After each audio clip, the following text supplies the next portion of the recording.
And welcome to Writer's Life, place where you get the sight, sound, smells, taste of my particular writer's life, and where you get the truth, the whole truth, and nothing but the truth. So help us God, EOS Soul Diamond A. Don't forget to go to vinzandri.com for all the delicious nuggets there. A lot of new stuff out. So it's Friday. I have a very special guest, recurring guest, the great Joel Fishman, best-selling author. One of the writers I can honestly say, one of the best writers out there, sentence for sentence, paragraph for paragraph. And the only other writer I can say that about is Charlie Houston. Joel's right up there with him. So you just really, really, really are a craftsman, Joel. And I've learned a lot from your books. I've learned how to not suck with my own words. So you're coming to us from your ranch in the desert. Well, wait. First, two things. First of all, thank you for the compliment, as always. Well deserved. And I wish more people knew about me, and then I would know whether there's a genuine consensus out there on that subject or not.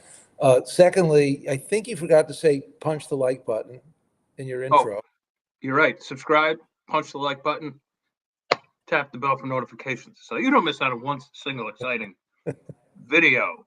I did, and I just explained to Joel that I'm waking up from a nap, so I'm not totally there yet, but I do have Starbucks in my cup.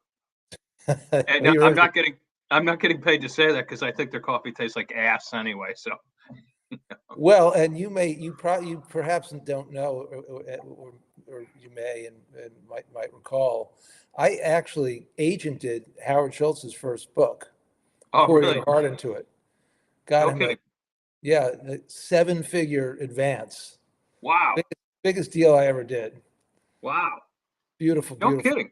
Yeah, no, and actually what made the deal even better, and this was back when they only had a few hundred stores. Right. Something, maybe 500 stores. I don't know. They were, expanding rapidly. They had broken into the public consciousness. Right.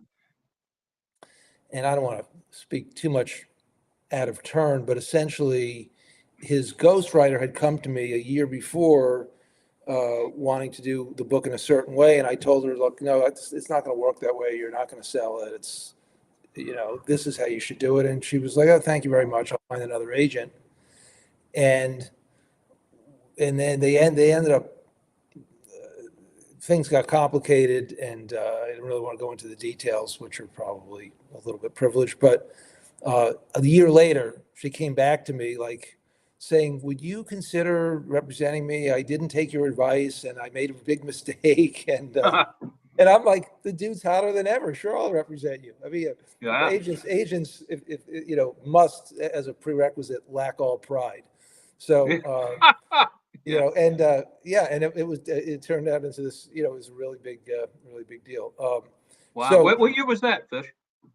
Oh man, what year was that? I want to say that was probably around, it was in the 90s.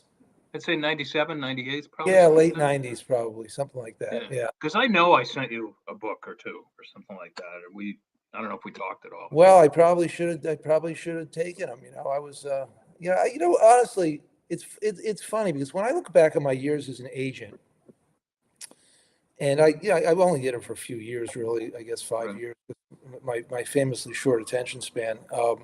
But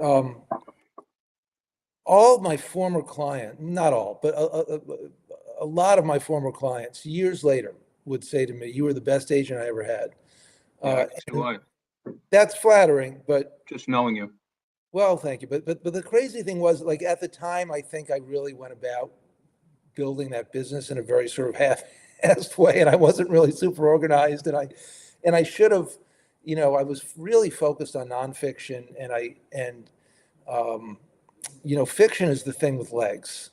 Nonfiction is with rare exceptions. Once in a while you could represent like a Robert Caro or something, but or one of these great historians who cranks out a book every 24 months.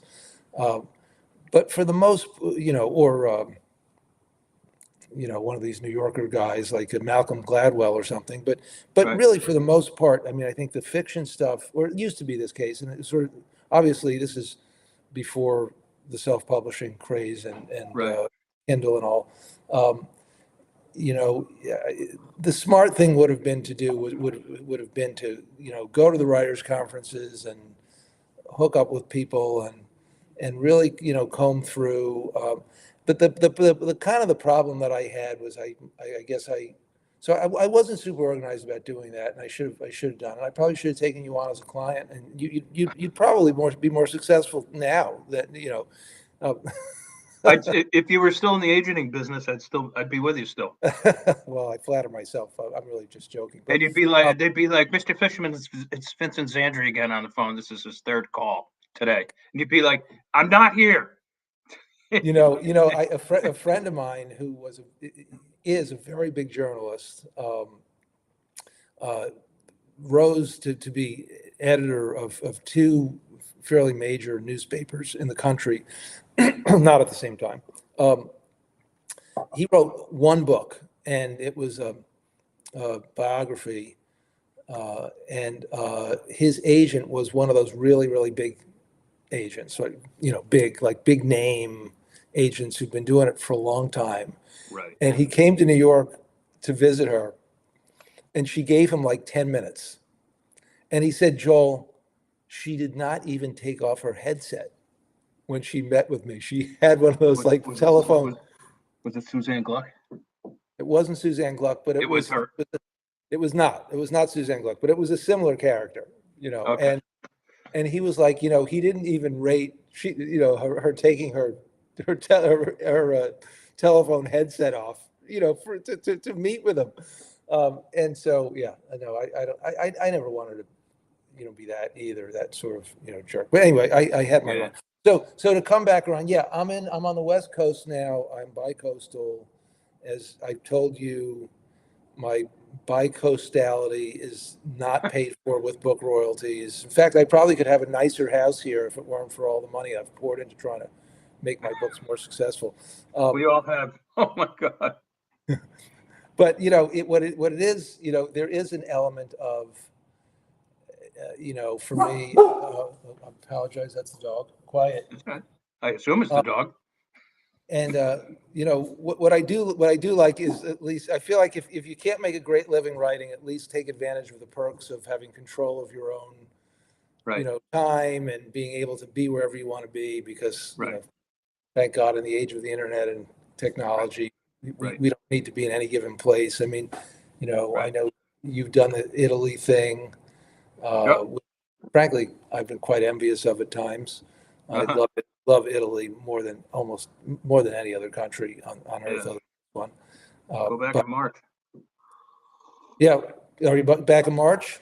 Yeah. Cool. I found through a friend of a friend, I found a really beautiful apartment for like a normal price. In what town? What In part of Florence. in Florence? In Florence, on near the Pitti Palace. Not. I used to stay like in the center, like the busy center, because that's where all the action was happening. Yeah. And but I was young then, and and as soon as my writing day was over, I'd go get blitzed at like at the one of the bars or whatever, and like I just can't, I can't do that anymore. So now I'm over on the old man sedate side of and it's like a completely different experience. Completely different. Like it's still like little Italian communities and whatever, and little kid raising little kids. It's it's almost like a suburb, and except it's old, really old rather. Everything is old. Yeah. So I like it much better. Now, But you I got imagine. I was just gonna say, I imagine you out in the desert, like you get like a horse and like it's like high chaparral. You're going out there shooting snakes and stuff. No, we're not in that part. We're in a very built up part of the desert. We're near Palm Springs and Oh, beautiful. the Coachella Valley, and it's funny because one of my writing projects, life projects, recent years, which grew out of my my master's in environmental studies was, I write this Substack on backyard stewardship, Right. and we have a considerable property, 16-acre, property, and deer fenced it, and trying to support nature within the confines of the fence. And so my friends out there, people who are not really close friends who would come visit, but people acquaintances, are like imagining that I'm on like some big spread out here, and I'm like on this little That's what I imagine. this little postage stamp, here. But it's 5 minutes to the tennis court, and and and 5 minutes to the gym, and you go out, and even now in the quote unquote dead of winter, you wake up in the morning and it's 45, 50 degrees, Right. and the sun comes out, and by the afternoon it's like high 60s, low 70s. Beautiful. And Idlewild, where I once went to a writers conference, that area, Mount San Jacinto, hour away, snow on the mountain. Unlike you, Vinny, I don't ski, and therefore I like my snow viewed from the tennis court in the mountains rather than standing. So yeah, so it's nice. So this is a getting on in life thing. We just started doing it a few years ago, and I work from here. Yeah, sure. Why not? Yeah, the only thing is at the moment, unfortunately, the transition to getting out here, there's always like stuff to do with a second home that like got to get on top of. Oh, we got to buy this. We got to buy. Oh, this is the hot water wasn't working when we got here. Right. But so that becomes a distraction. It makes the first week of the year not very productive. And on top of that, I've had back problems, and like the idea of like holding over the laptop right now has been a little challenging for me to like wind it back up for this. Is it me, or is it like, okay, this person has turned, like, say, my lower back started hurting like around 57 or so. It was like 57 and a half, and then like something like a little clock just went click. And now, now that I'm in 6 months, I'll be 60. So like now when I wake up in the morning, it's like agony until like I get like going a little bit, and I'm like, is that normal?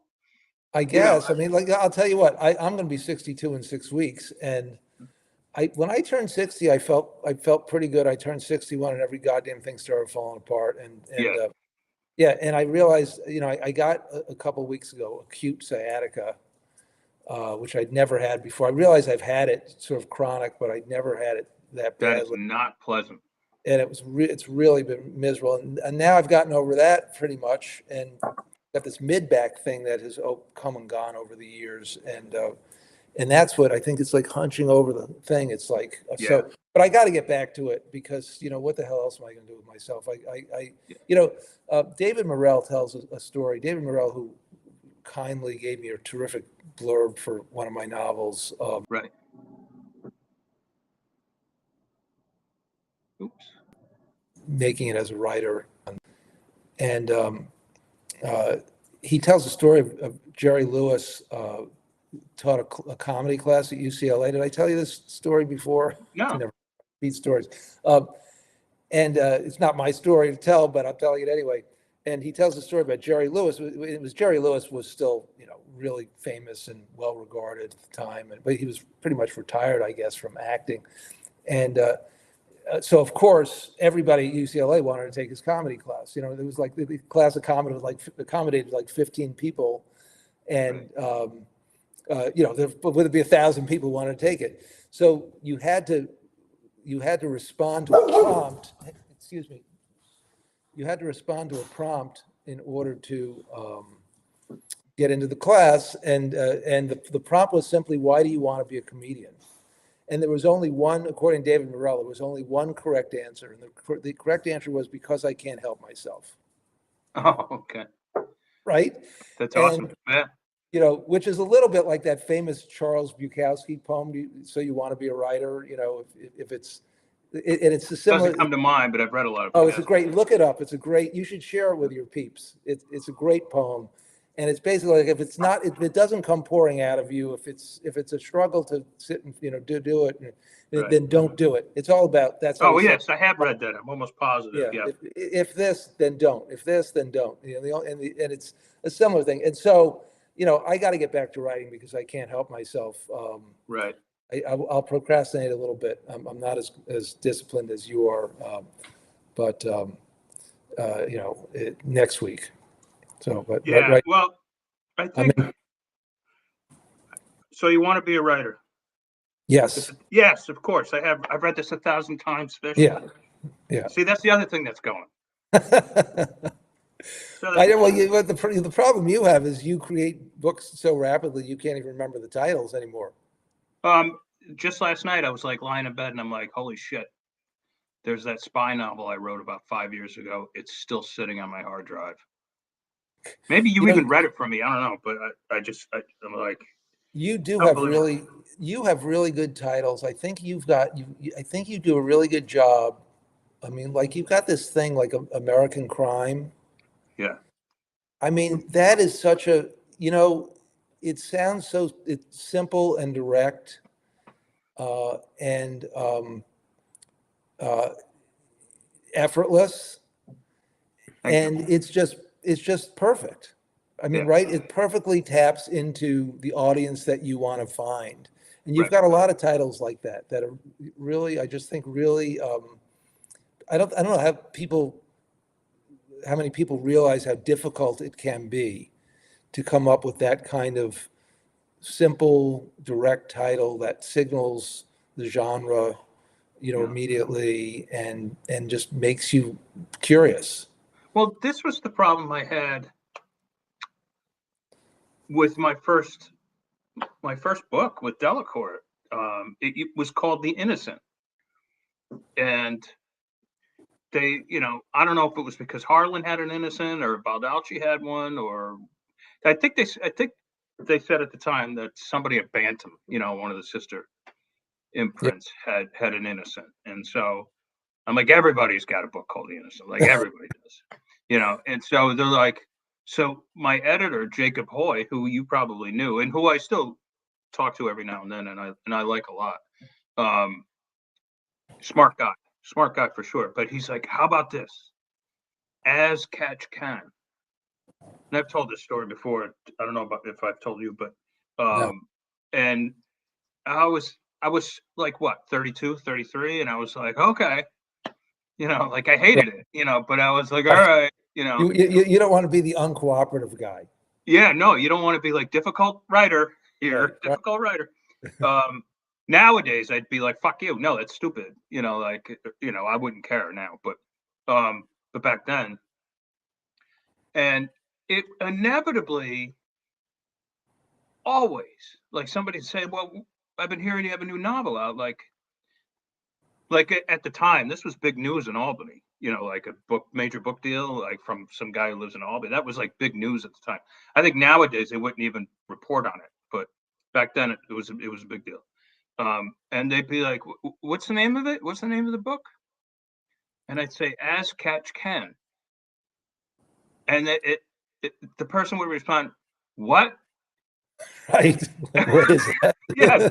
And so I'd say, "As Catch Can," and say, Is that "So one word? Is that right." three And so words?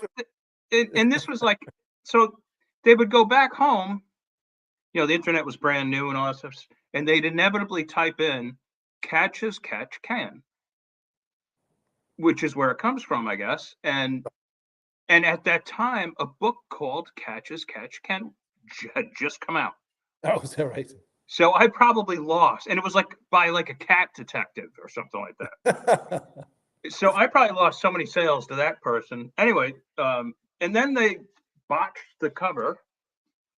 Like you could barely see a novel here, and the colors all sort of mixed together. I mean, Yeah. it just they admitted later on we fucked up the cover, and so they completely redid the paperback, the mass market, to a completely different cover. And by then, disaster had already loomed for that book. But Yeah. Well, it's interesting because you talk about obviously a lot, the contrast between being published by a publisher, major Right. or otherwise, and Mm. and doing your own thing.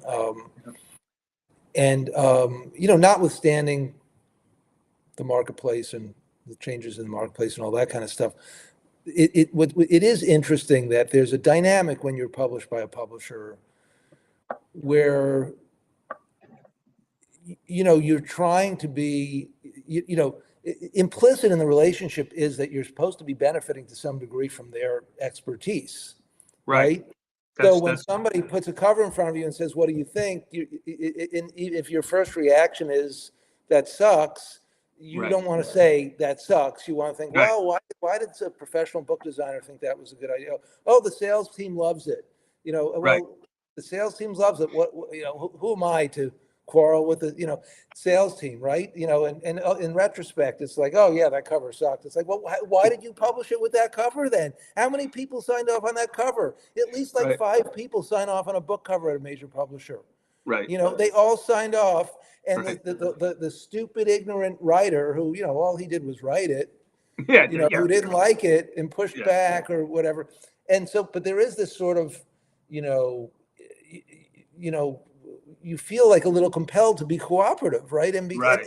and that's not necessarily a bad, that's how people get along in life, right? Right. So it's Right. not Right. inherently a bad thing, but I do think frequently authors, I mean, let's face it, we all are, great readers. We've seen a lot of books. So even if it's your first rodeo as a published author, you've been a professional, if you will, consumer of books for a Right. long time. You presumably have some instinct about that, Right. right? Right. About Right. what a book cover, good book cover looks like or communicates, or Or and doesn't. similarly a good title or doesn't, or a good title, Right. and yet you get like the second you get shy, you're like, well, I don't want to. Yeah, as you said, I don't want to be the troublesome author. Then they're not going to, Yeah. they're just going to lose enthusiasm for me, and Right. they're going to, oh, this guy's a pain in the ass. Don't call him Right. back. Well, Right? well, well, also, I mean, I don't know about your experience when you first started publishing, but for me, I was such a naive, I was so green and so naive and so young that I, and they give you all this money and I was, in New York every single weekend. My editor and I decide to start a band. So like, it was literally the rock and roll lifestyle, like getting hammered like all the time and all this sort of stuff. Um, to me, it was just like, this is the life, man, the rock and roll life kind of thing. And speaking of sales, like I was going through a divorce at the time. And so I went out, I actually had gone down to New York with the girl who I thought was going to be my new girlfriend. And I ended up marrying her eventually, um, but she went to Dallas, and we weren't quite together yet. We were just like testing the waters a little bit, and I was just sort of like, and but like the next night, I go out. I was staying in New York for like the week because of the divorce. I had nowhere to stay, and so I decided to hold up at the um, um, in a suite at at the Gramercy Park Hotel when it was still the old Gramercy Wow. Park, Yeah. and you could get a suite for like Sweet. $170 a night. None of the furniture matched, but like, you could, and they still had that's one of the greatest bars that anyway used to be. But so anyway, the next night I go out with Vicky, my public relations salesperson, and one thing leads to the other, and she stays over and all this sort of stuff. And like that, right off the bat is like, don't start that crap, you know? So anyway, Yeah, that's I had taken the don't shit woman, where you eat, I believe yeah. is. And so the previous afternoon, I had taken soon to be girlfriend to see Jacob at the Bertelsmann building, right? And he met her and all that sort of stuff. So anyway, long story short, the Monday rolls around, and And Vicky goes into Jake and she's like, or no, yeah, Vic had to talk to Jake. And she's all happy and all this sort of stuff. And the first thing Jake says to her is like, "Oh, did you meet Vinny's new girlfriend?" Oh. she's like, she's like, she fucking calls me and she's like, "Oh, don't I just feel like the biggest slut now?" And I Man. was like, "Oh," I'm like, "Oh my God, here I am trying so hard not to like rock the boat." And I just rocked it big time, you know. And like from that day on, like she was like all business, and that was it. And can you Yeah. blame her? But and she, like everybody else, she's gone, or whatever. But I was like, Yeah, well, that's quite a story. Yes, that's yeah, that. Well, that is exactly why you should probably try not to follow every single urge that you have. yeah, yeah, But yeah. actually, in a weird way, similarly, I mean, and way more tragically, my last book that was published by Picador, my editor was a young guy in his late 20s, nice guy. He ended up dying of a drug overdose a Oh, Jesus. few months before the book was supposed to be published. Oh, I remember you telling me Um, this. Yeah. and but and but before that, I went to New York, for a pre-pub. It was supposed to be a pre-pub meeting, and it was all like really, disorganized. And I thought, well, this is weird. It just like the vibe was wrong. It was like it felt like there was just something off. He was like, "Oh, so and so's busy right now. Who you're supposed to meet? We got to wait a little while or whatever." I'm like, "Well, wait a minute. You brought me here. You didn't set up a meeting time or whatever." Well, it came out afterwards that he was like such a mess that Yeah. he had, the publicist, who was a nice person, said, I covered for him. He didn't, he forgot to organize. He He forgot didn't you were know. coming or whatever. I mean, Yeah. and it was just these are human beings, and Right. they're prey to all the Right. the Very, foibles. very underpaid, by the way, human beings. Underpaid, freely overworked. I'll tell you what. I mean, I think back sometimes to I see people. You meet people who have, well, like my daughter. My daughter's working for NBC News now. She's got a Uh-huh. great job in That's Washington. awesome. Yeah, she's working for the bureau chief in Washington, bureau chief, and and but so she's got this really cool job. She's on the newsroom floor and all this stuff, and Terrific. uh, it's a little bit high stakes, at times, and she's had some interesting stuff she's already been involved in.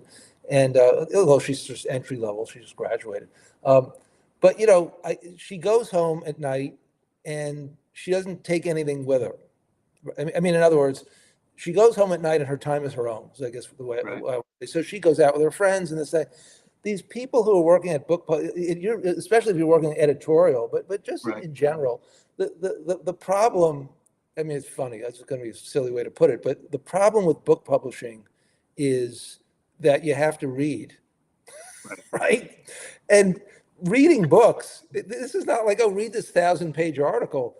This is like, here's 100,000 words, that you Right. got to read and make sense of. And I just watched one of your videos, and you were like, your publisher, you didn't think read your book. Right. But it's sort of like the burden is freaking massive, because like if you just think, if you're an acquiring editor at a major house, or used to be, probably still this way, and you've got like 20 books on your list, and then you've got all the stuff which you end up having to read if you're truly editing them several times, Right. and then you've got all this stuff flying at you, people trying to get you to buy their books, and you got to, Right. depending. I mean, yeah, you can obviously tell if something is really terrible, in the Right. first 10 pages. But Right. if it's halfway good, and it's coming from a decent agent, you got to read pretty deep. And Yeah. it's so time consuming. And I didn't have, and then you're meeting with the salespeople, you're doing all this, you're meeting with the publicity people, you get the editorial meeting, you're schmoozing with your friends, because there's always Right. plenty of that. And so, I dragged home when I was an editor at Doubleday. Every night, every weekend, I'm dragging home stuff, to Right. read. I'm reading at the time I was commuting on a train. I'm reading on the train. I'm reading, and it really, and yeah, and you're not getting paid a whole, it's not like you're getting paid Yeah. Wall Street money. You're not getting Right. paid a whole hell of a lot of money. Yeah. And it really can, it just could really, grind you down, and then you can get sloppy, Yeah. you know, Yeah. and you can understand why before you know it, some people are just phoning it in, or they get out, Yeah. can't Yeah. deal with the workload is, really, really considerable. So, on some level, I know, um, your gripe, my gripe with book publishing, mainstream book publishing, my personal gripe at least, I don't have any gripe with the people. I mean, they're people, they're in a system, Oh, sure. you I know. don't either. And Yeah. and one of the things that occurred to me when I went from being an editor to being an agent was I always sort of thought, well, the way we conduct our editorial meeting or our acquisition process is unique to Doubleday. And then when I started having to pitch other houses, I realized, no, it's not. They have all the same problems and the same issues and the same challenges, because when it comes down to it, uh, you know, the reality of how people behave and, sort of ends up dictating how they have to conduct themselves. And they build these systems around human behavior, Right. and what they have to accomplish. And they all have the same thing they need to accomplish. They need to get some X number of books out in the marketplace, and hope, unfortunately, hope they put too much, emphasis on hope and maybe not enough on actually understanding the market. But in any case, and hope some of them succeed so you still have a job next year. And Right. and so you've got this, and so these systems were remarkably, similar. And I found when I was an agent, like, when I was an editor, you'd sometimes get excited about a book, you'd run it at the flagpole, and by the time, like, everybody who weighed in was done, nitpicking the idea, the book, whatever, to shit, you're calling the agent a week later. I'm sorry, I couldn't rally the troops for this. Right. And at the time I was like, oh man, this is what a fucked up system this is, right? But then Yeah. when I'm pitching it to other people and they'd get excited about a book I was pitching, and I'm like, great, I think I'm going to sell this book. And like 10 days Right. later, like, what happened? Right, it Sure. died on the vine. Oh, and Yep. with the editors who were genuinely enthusiastic and genuinely supportive and really wanted to publish the book. And by the Right. way, so in many cases, like I had a case where a very high up editor at Knopf, very high up, one of the people whose name was in the trades all the time, and she was super enthusiastic about this book, and and spent a couple of weeks, pumping each other up and how they were going to publish it. And she calls me one day. She said Sonny Mate at the time was the editor in Yep. chief of, and she's like, Sonny doesn't want to do it, and that was it. That was it. It didn't matter how, he had his reasons or non-reasons. I don't know, right? But it was just, that was it. It went from 100 miles an hour to zero Yep. in a 2-minute phone call. Yep. Now I'm sure to some degree she was doing her battles behind the scenes that I wasn't Right. privy to, Sure. that think this will all come, because I had done that too when I was in that seat, and so anyway, I have empathy for the people who are stuck in that system. I have even more empathy for the writers who are stuck in that system. Wow. I know. And but everything has its, its drawbacks, and its Right. positives in some cases. And obviously self-publishing is enormously challenging also, Right. for a Right. whole host of completely different reasons, But but different reasons. But I mean, like I mentioned in one of my videos the other day, like I was up like 16 hours just trying to format my book. In fact, it was Paradox Lake, the book that I got back from Ocean View. why wouldn't you go to Fiverr and find some person in India to do it for $25? Or because I wanted to do it myself. Because I want to learn it. I want to, I mean, okay, like, I mean, just on this, like, I like to work with down and out books, right? And like, it is so much simpler just to give them the manuscript and they do all the work, and, Yeah. they pump it out. But to me, it's like, and I could say this because I'm good friends with the owner, and but it's sort of a waste of a book, but at least, but it's cool. It's just a cool thing.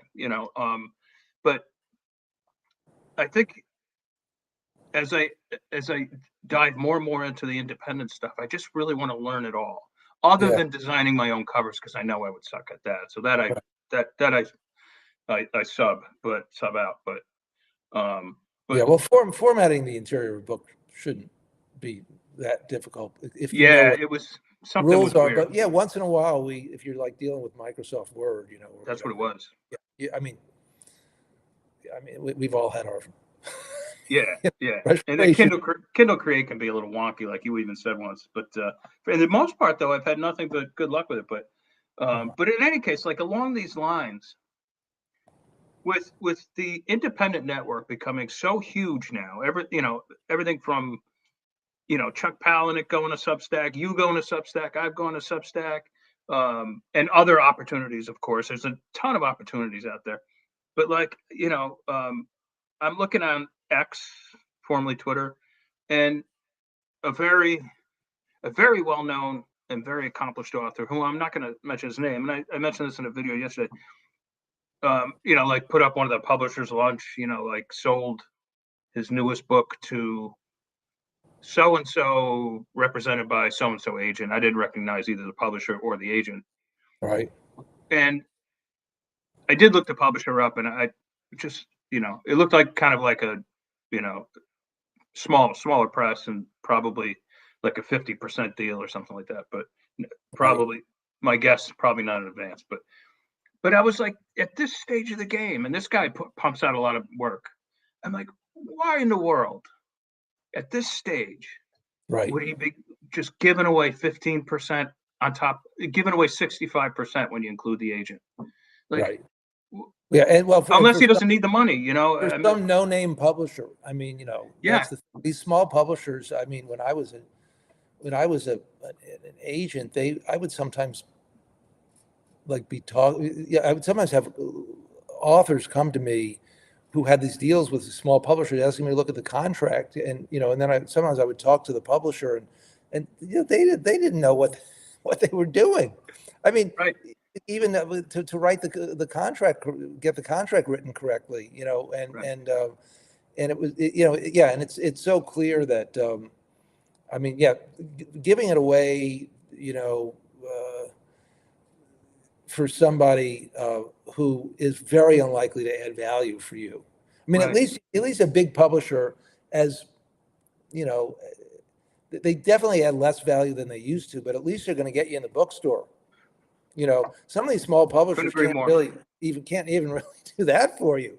No, So it's like no, what I mean. So so then it's on Amazon. It's like, and we all know, as you famously know, uh, you can get yourself on Amazon. You don't need a publisher to get you on Amazon, right? So yeah, but I think maybe that a little bit comes down to like insecurity. You got to have some self confidence to yeah, I you think it know, is too. right? And and still in this Yeah, day and age, when I talk to some civilian and I say, hey, I got a new book out, and I had a new book come out in end of the summer. Oh, who's the publisher? right. They all say that Right? a lot of times. Always like the same thing. Oh, who's and it's like, no, this doesn't.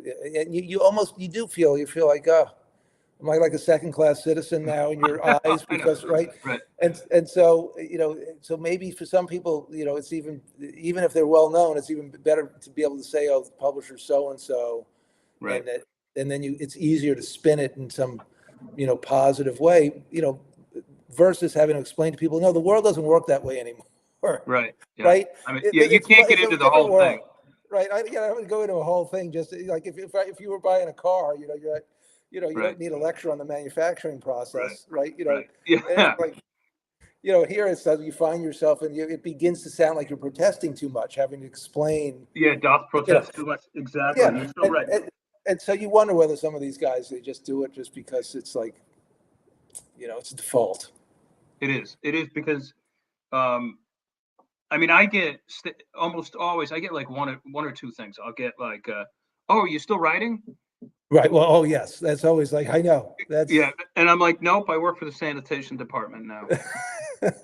Or I'll get, "Now you write ebooks on Amazon, right? That's what you do." And I'll even get that from fellow authors or something like that, and I'll be like, "Yeah, well, that's what I listen, do." the only Hmm. correct answer to "Are you still writing?" is, are you still doing dentistry? Yeah, exactly. Because I could Right? use some. Yeah, yeah, Are you yeah. still a doctor? Right, Are you right, still, right, are you still employed? right. You still a Um, fucking asshole? Yeah, it's so true. You could tell like the readers are, and in a way though, it's fine because it's like, like people. Sometimes the people who keep tabs on you, close tabs on you, are like the ones you got to worry about a little bit more, and maybe, yeah. just because they know a little too much and they've already come up with conclusions and all that sort of Or stuff. maybe they're probably the ones who are secretly trashing you on Goodreads. I listen. I have when I lived with Laura. We've been broken up 7 years now, but we had a set of neighbors, and I wrote that book Orchard Grove with Polis, and which I also have the rights back to, and it in the book it's about the next door neighbors because at the time I had just had comprehensive foot surgery, and in the book the character has comprehensive foot surgery, and so like he becomes obsessed with like almost like the rear window, like looking out the windows and just like he's never really paid attention to the neighborhood before, right? And he Right. realizes there's nefarious things going on next door to the seemingly angelic people who live there. And it just so happens that the young woman who lives next door is a blonde, and so in reality, the woman who lives next door is a blonde. And now, whenever I see them, they don't speak to me, and the husband gives me these looks of scorn, like like I know what you wrote about, and like I got to be honest, I did base the blonde on a living, breathing human being whom I knew at the time, but it wasn't her, but who's to say, and so like that's a whole nother Yeah, issue when but people the good think they news is recognize themselves. your neighbor bought the book, so that you got a book sale. Yeah, they would You made an enemy, but you got, hey, so who yeah, cares? You got a book sale. her her mother, we used to always be at the house, would say like, "Oh yeah, we look you up all the time," or something like that. We anyway. She was saying we keep tabs on you or something like this, but anyway, you got to be. Albany's so small Albany they call it. Um, Smaller than Small. Florence. You know. Do you like your We're getting close on time, but do you like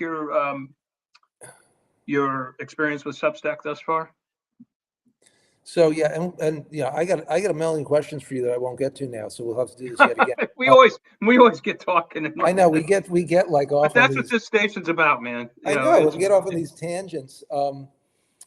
So my experience with Substack, well, I think that it's, I mean, I suspect that Substack, the people who have had huge, really big success are people who already had readership from somewhere else that they transferred over. Right. They're already famous. Yeah, I don't think it really, builds that organically, or at least I mean, you do hear stories now and then, but I think that really it's back to the people who sort of seem to have the easiest or sort of make their own luck building from the ground up. It Right. seems to me are the people who are the people that subset of people who are really good at social media, really good at like working it, driving people, to themselves. It's almost like, what is that?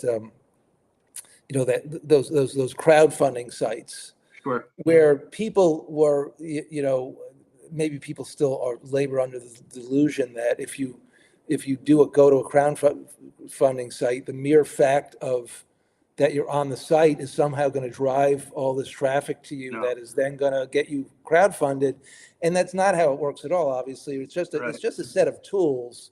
It's a Right. platform that you're essentially sitting on top of, and Right. you got to make your own luck, right? And so frankly, admittedly, never being the greatest hustler in the world in terms of self promotion.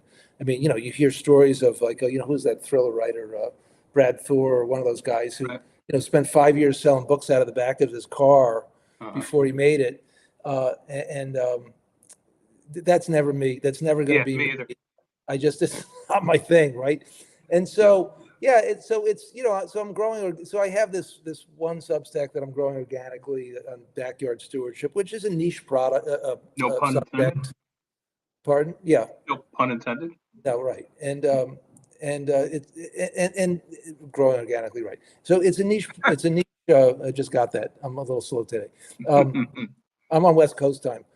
Yes. The it's a niche thing, so it just grows like a little bit, and I make a couple grand, Right. from but that's enough, like for me to think, okay, it's worth the time, especially because That's I excellent. deeply, yeah, and well, and I also because I deeply suspect that, and I plan to, I plan to experiment with this. I'm actually I'm going to slow down the pace of posts over the winter because there's not much happening to write about anyway. And I'm on to, there's other things I want to spend time with that have nothing to do with that. And as far as my, I put my last novel, We Once Were Giants. I, I set out when I published that book to serialize it. So it wasn't one of those where I was serializing it as I wrote, like you might do on Vella or something. Right. I just said, let me throw this up here. I a list of like 600 people that I subscribed without their consent. Right. The implication being, if you don't want it, just unsubscribe, right? Sure. Yeah. And I would run into people occasionally, and they'd say, "Oh, I've been getting your things," um, and I'm like, you know what? Really, the smart move is just buy the book and unsubscribe, because Right. it really. So I had part of me was like, well, this is a little bit of publicity. It's a little bit of consciousness raising that the book is out. Somebody might read a couple of paragraphs, and or whatever, and be like, oh yeah, this does look pretty good. But of course, or not. But that's the same as Right. browsing in a bookstore. Right. And I had this sliver of a hope that maybe like it goes viral and somebody catches onto it and it becomes a revenue driving thing as a subscription thing, which it did not do. Right. So all it really did was publish it. And so I had originally loaded up maybe a third of the book, but pre-scheduled, and I stopped. And and then I haven't loaded up the rest of the book, and it's sort of expired, if you will. Right. Because I'm like, I got what attention I needed out of it. Right. It's obviously Sure. not garnering subscribers. And my wife was always like, nobody wants to read like that. Nobody Yeah. wants to read, It takes a special.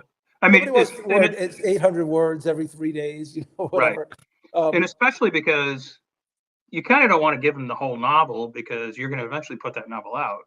And right. Well, in this case, I did it at the same time I had to not put the novel. I started it. Oh, I didn't realize it was out yet. Okay. Yeah, the novel was out, and that's when I started it. Okay. So I was sort of doing it. It was almost like a parallel thing, because Sure. my hope was, which I can't prove whether it worked or not.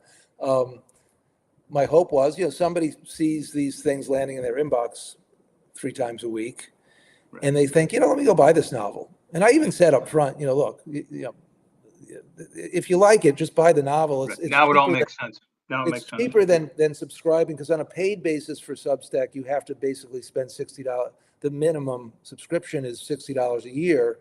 Right. I'm like, you can buy the book for $14.95 in paperback and $9.95 in Kindle.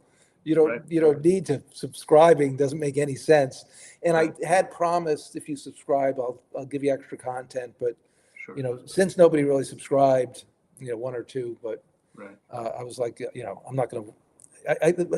I still think I might spin it into, writing about writing and stuff like that. But I suspect that it's I mean, notwithstanding what you do, and you got like 7,000 subscribers to your YouTube, so that's great. Mm. But I don't know that the world needs another thing with me proclaiming on how to write fiction.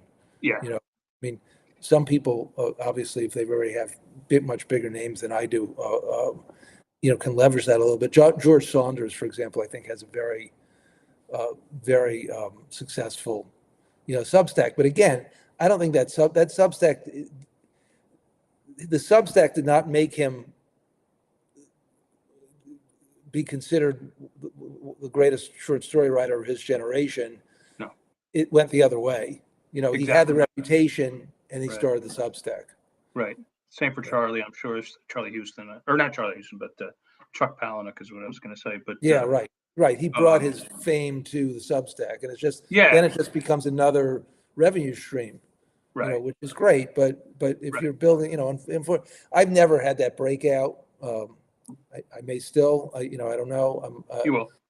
I got, I do believe, as you do, that, every book is a lottery ticket. Every book is building your oeuvre. Every book is adding to the intellectual property that maybe Yep. somehow the world will find. And in fact, I got a recent call from a guy in Hollywood with regard to one of my books, and you know, You you just know, never know.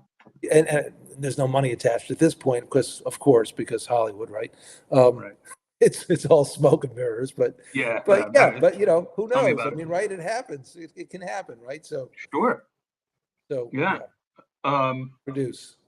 and the only other thing I was going to say, and it's related, is for the love of God, I cannot figure out these crowdfunding platforms. I've tried 3 or 4 times, you know, you know, to build a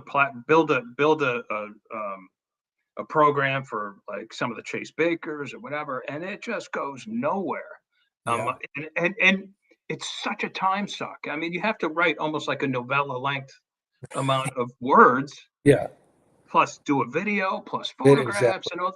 And I'm like, I'd rather just put that time into writing more Yeah, material and and you, and getting you it got out. to and you got to come up with swag to give people if Oh, you give me $100, you get this. If you give me 150, you get that. It's like, I firmly believe you need like a team behind you doing this stuff, yeah, the grunt yeah. work, because there's no way. There's no way. Well, and guess what? That team behind you is called the publisher. Except they won't Right? do that work for you anymore. No, they will not, So unfortunately. yeah, Yeah. so you're Yeah. on your own. Yeah, Back to so you got Fiverr. to decide what you got to decide. Oops, I lost him. Did he time out of me? Let's see if he comes back, guys.